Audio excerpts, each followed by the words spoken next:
बड़ा मुद्दा इस वक्त बना हुआ है। दरअसल किसान आंदोलन को धार देने की कवायद तेज हो गई है। इस वक्त जानकारी आपको दे दें कि आज किसान करेंगे राष्ट्रीय सम्मेलन। 9 महीने पूरे होने पर राष्ट्रीय सम्मेलन का आयोजन आज किया जाएगा। आंदोलन के आगे की रणनीति पर चर्चा होगी।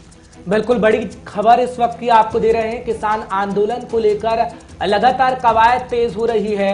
राष्ट्रीय सम्मेलन करने जा रहे हैं किसान, क्योंकि 9 महीने का तकरीबन वक्त हो चला है और सरकार और किसान के बीच रार बरकरार है। लेकिन रणनीति पर चर्चा की जाएगी कि आगे दरअसल कैसे आंदोलन को और बढ़ाया जाए, क्योंकि हम तस्वीरें लगातार बॉर्डर एरिया से देखते आए जब किसान डटे रहे और आज ही तकरीबन ऐसी तस्वीरें नजरें आ रही हैं। और जब किसानों का जिक्र करते हैं तो राकेश टिकैत लगभग मुखर हैं और ये कह रहे हैं कि सरकार जब तक हमारी बातों को नहीं मानेगी, जब तक किसान डटा रहेगा और तीनों कृषि कानूनों को सरकार को रद्द करना होगा। लेकिन कृषि मंत्री पूरी तरीके से ये साफ कर चुके हैं कि किसान दूसरा विकल्प रखें, कृषि कानून रद्द नहीं होंगे। हैदर अली संवाददाता इस वक्त हमारे साथ सीधे जुड़ चुके हैं।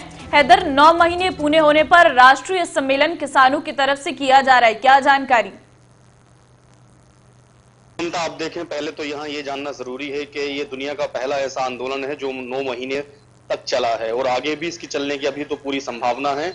और अब चूंकि इतना लंबा वक्त हो गया है, किसान अभी तक बैठे हैं, तो अब इस आंदोलन को चुनाव के नजरिए से भी आगे बढ़ाने के लिए यह अधिवेशन किया जा रहा है। कुंडली बॉर्डर पर अखिल भारतीय किसान अधिवेशन का आयोजन किया जा रहा है जो आज और कल चलेगा और इसमें पूरा आगे का जो है रोड मैप तैयार किया जाएगा। इसमें तकरीबन देश भर से 1500 किसान संगठन शामिल होंगे। हर संगठन का कोई सदस्य इसमें शामिल रहेगा। संयुक्त किसान मोर्चा के आह्वान पर यह अधिवेशन किया जा रहा है और इसमें आगे अब किस तरह से इस आंदोलन की रूपरेखा रहने वाली है, क्या क्या आगे तारीखें तय की जाएंगी जहां किसान हल्ला बोलेंगे, और साथ ही सबसे बड़ी जो इसमें एक चर्चा होगी वो होगी 5 सितंबर की, क्योंकि 5 सितंबर को मुजफ्फरनगर के अंदर एक महापंचायत होने वाली है जिसमें देश भर से किसान इकट्ठा होंगे और उस महापंचायत से एक मैसेज देने की सरकार को कोशिश की जा रही है। उसकी तैयारियां भी मुजफ्फरनगर में चल रही हैं।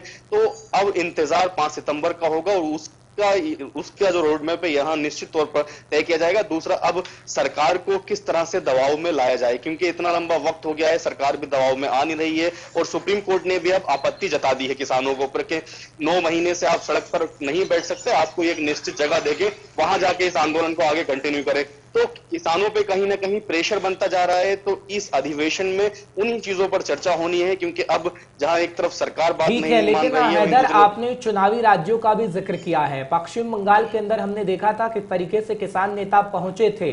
अब क्या लग रहा है, जिन राज्यों में चुनाव होना है, क्या उन राज्यों में भी किसानों की मौजूदगी नजर आएगी? क्योंकि किसान ये बताने की लोगों को कोशिश कर रहे हैं कि आप बीजेपी को वोट मत दीजिए, चाहे किसी को बाकी वोट दीजिए, क्योंकि बीजेपी ने जो किसानों के साथ किया है वो किसी भी सरकार ने नहीं किया।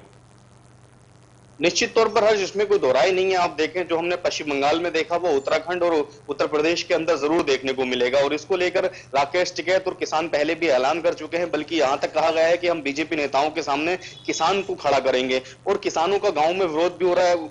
भाजपा नेताओं का किसान गांव में विरोध भी कर रहे हैं। आपने कई ऐसी खबरें भी देखी होंगी जहां अगर भाजपा नेता गांव के अंदर पहुंच रहे हैं तो उनको घुसने नहीं दिया जा रहा है। कई जगह से तो मारपीट की भी खबरें आई और खासकर मुजफ्फरनगर से ऐसी तस्वीरें निकल कर आने की अगर भाजपा का कोई भी प्रतिनिधि किसी गांव में जा रहा है तो वहां उसका विरोध जोर शोर से किया जा रहा है।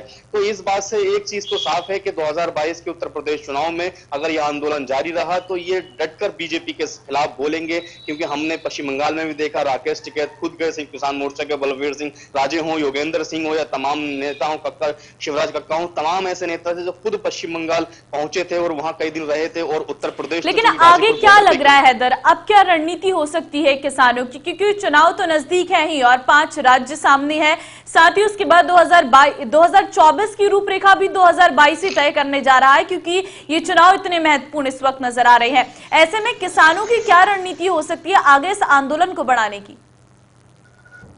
ममता, देखें, इस आंदोलन ने तमाम उतार चढ़ाव देखे हैं। एक बार यह आंदोलन खत्म होने के कगार पर भी पहुंचा था, दोबारा फिर खड़ा हुआ। अगर मैं मौजूदा वक्त का जिक्र करूं तो किसानों की संख्या तो उतनी बॉर्डर पर नहीं है, जहां हजारों में 50,000 से ज्यादा लाखों तक संख्या हुआ करते थे, अब 8 से 10,000 लोग हर बॉर्डर पर बताए जा रहे हैं। लेकिन उतार चढ़ाव बना रहता है, कभी किसान आ जाते हैं, कभी चले जाते हैं। तो अब संयुक्त किसान मोर्चा के सामने यही मुश्किल है कि किस तरह से इस आंदोलन को जोड़े रखें, क्योंकि इतना लंबा वक्त हो गया है। अब कहीं ना कहीं किसानों के काम धंधे भी खराब हो रहे हैं, तो वो लोग वापस जाने जाने लगे हैं। लेकिन जिस तरह से संयुक्त किसान मोर्चा और राकेश टिकैत की ये जिद है कि जब तक बिल वापसी नहीं तब तक घर वापसी नहीं, तो इसको लेकर भी अब फिक्र संयुक्त किसान मोर्चा को होने लगी है कि हमने जो इतनी बड़ी कमिटमेंट की है, अगर हम अब ऐसे वापस चले गए तो हम कहीं के नहीं रहेंगे। और यही वजह है कि वो अधिवेशन हो या 5 सितंबर की महापंचायत हो, इनका आयोजन करने का एक ही मतलब है कि अब इस आंदोलन को आगे किस तरह से लेकर जाया जाए उस पर चर्चा होनी है।